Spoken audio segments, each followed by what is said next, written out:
Hi guys, it's Marc Zicree, Mr. Sci-Fi, and also Marc Zicree of Space Command and many other things. Elaine and I are up here in Idlewild in the mountains celebrating our anniversary, our 41st anniversary. My God, how wonderful! And we're writing and producing and directing together, and Elaine is finishing her screenplay adaptation of Lord Peter Haynes' book on his apartheid-era South Africa parents, activist parents, and we're producers on that along with two producers in the UK, and we're busy working on Space Command, which we're going to be premiering the first half hour of, the 2-hour pilot at San Diego Comic-Con in a few weeks, and lots and lots and lots is happening, lots and lots and lots, and I'll tell you more about it soon. But I just wanted to pop in briefly with a commentary about The Incredibles 2, because I saw it and I thought it was a really great movie. It's basically of the quality of the first film. It really segues directly. You could basically watch the two films as a 4-hour movie, and or miniseries, and it doesn't. You don't get the feeling at all that 14 years has elapsed. It's really quite skillful, and Holly Hunter and Craig T. Nelson and all of the other voice talent, Sarah Vowell, etc., Samuel L. Jackson. They're just terrific, and working as a unit. And I think, you know, it's been said by critics,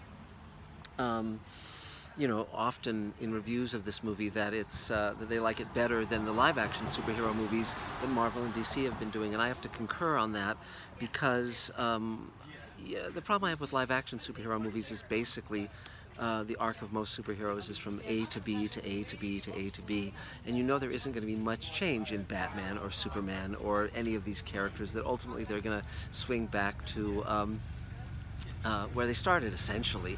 Batman will always be grim, you know, etc., etc., etc. And what occurs to me about The Incredibles is it's much more derived from and based on the real-life experience of writer-director Brad Bird, where he's dealing with family issues. He's dealing with the notion of wanting to be admired and create superlative work and do something meaningful while also wanting to be a good parent.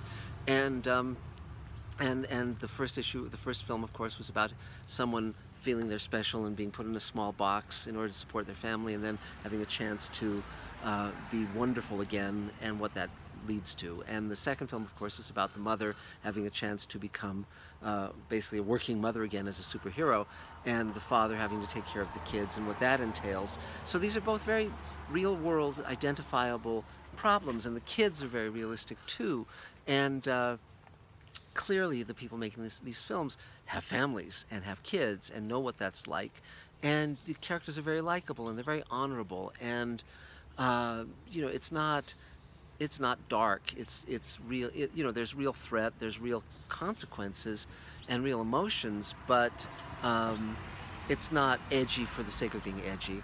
So I can highly recommend this film. And also, you know, just talk for a moment about why it's worth doing films that are meaningful versus films that are momentarily diverting. And again, I think this speaks to what I try to do in my work, and I know Elaine does in her work, and of course Star Trek and Twilight Zone and all these shows that we love do in theirs, which is, you say, okay, what do I want to talk about in the real world? What do I want to explore in the real world? What do I want to look at, and what in my life is meaningful to me, and what do I want to examine in my life? And all of these things create art that resonates with an audience.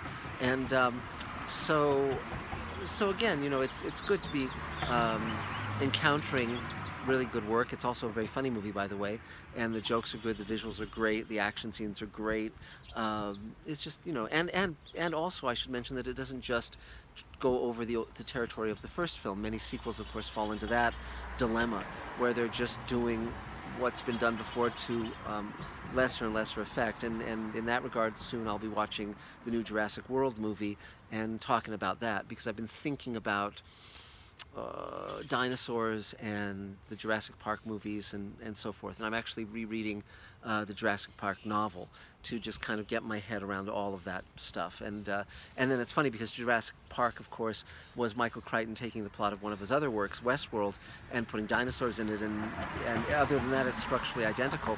And so we'll also be talking about Westworld, because tonight is the the finale of Westworld Season 2. So there's lots to talk about in the near future. If you're coming to Comic-Con, our panel will be Friday at noon, and we'll have a booth, a Space Command booth between the BBC and Nickelodeon.